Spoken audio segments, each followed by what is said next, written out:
تر دې پورې د امام احمد ابن حنبل رحمت الله علیه هغه لا کوړې ورکړې کېږي او د هغه بدن له داسې کوړې ورکوي چې کپړې یې شلیږي ځای په ځای باندې دومره درون ګزار ورله ورکوي او د وخت بادشاه ورته وایي ته دا ووایه چې دا قرآن مخلوق ته خالق نه دی او امام احمد ابن حنبل رحمت الله علیه ورته وایي چې قرآن خالق دی مخلوق نه دی په دې باندې هغه له کوړې ورکړې شوې د امام ابو حنیفه رحمت الله علیه چې نن یو نوم او مذهب چلیږي دا هغه جنازه د جن نه وتې ده په دې دین په خاطر باندې چې د الله د دین دپاره جان ورکو خو د الله دین یې چاته ښکته رانوستو امام احمد ابن حنبل رحمت الله علیه دا د امام ابو یوسف رحمت الله د امام رحمت الله علیه شاګرد دی کله چې دله په دې کپړو کې کوړې ورکولې دی به کله کور ته لاړې بیا به یې راوستو په لاره ورسره یو غل میلاو شو د امام احمد ابن حنبل رحمت الله علیه ته وایي مولانا صاحب ما پیژني و یاره او وایي زه غټ غل یم زما کار غلا کول دي وایي زه چې کله غلا وکړم که نه او څوک مې ګیر کړي وایي زه په هغه خپل کار باندې کلک ولاړ یم چې ما غلا نه ده کړې نو وایي زه په ناحق یم او په خپل باندې په هغه ناحقه باندې زه ولاړ یم چې ما نه دی کړی ګورې ته په حق یې ته چېرته وروسته نه شي د دې خپلې خبرې نه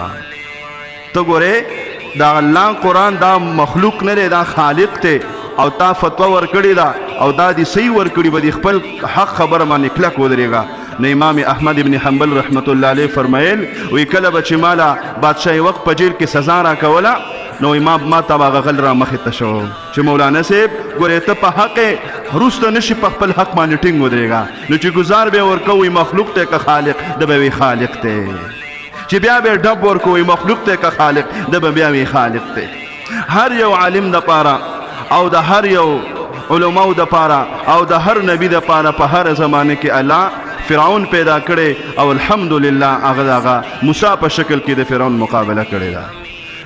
عزتمندو دوی رالل د تجارت په غرض او څه وکړل دلته مالکان جوړ شو او خپل حربې استعمال کړي لاولي مطلب په یوه ضلع کې یو شاخ لکه څنګه موږ وایي که نه انګریزان پیرنګیان یهودیان وګوره خپل ملک امن دی او سهولیات ورکوي سیبا هغه د انسان قدر کوي هغه زمونږ هم قدر کوي خو زمونږ دین یې نه دی خوښه موږ یې خوښي خو زمونږ دین نه دی خوښ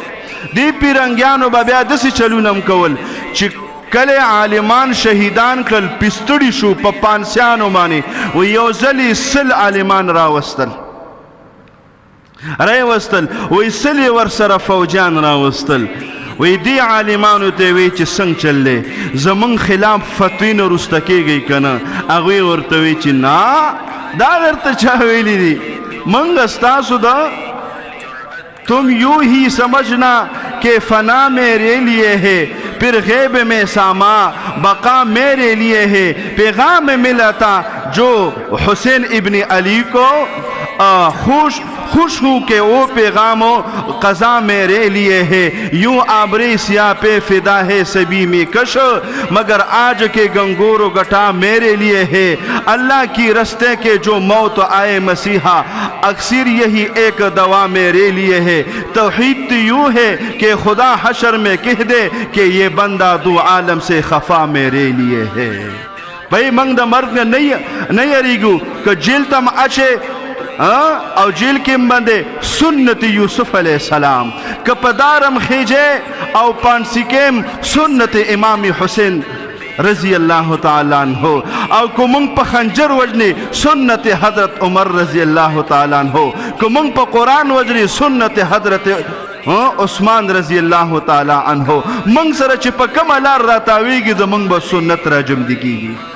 قاسم نانوتی رحمت الله علیه باندې چې کله د هغه ورن د گرفتاری چالو شو چې وای دې جیل کې واچوي قاسم نانوتی رحمت الله علیه 3 ورځې غیب بیا را پیدا شو شاګردان ورته وی حضرت ستاسو خلاف ګورې ورن جاری دی تاسو ولې راښکاره شوئ وایي زه چې 3 ورځې ما پناهي اغېستې وه وایي ما د خپل حبیب صلی الله علیه وسلم سنت را جمدي کول وایي غار سور کې 3 ورځې تېرې کړې وې ما هم 3 ورځې د دوی نه فنا واغېسته نو زمونږ علماء حق هغه په هر یو کار کې د دین کار کوي چې کوم طرف ته ته بولي هغه وایي دا زما د دین کار دی هغه نه د جیل نه یریږي نه د مرګ نه یریږي نه د زورنې نه یریږي نه د پانسۍ نه یریږي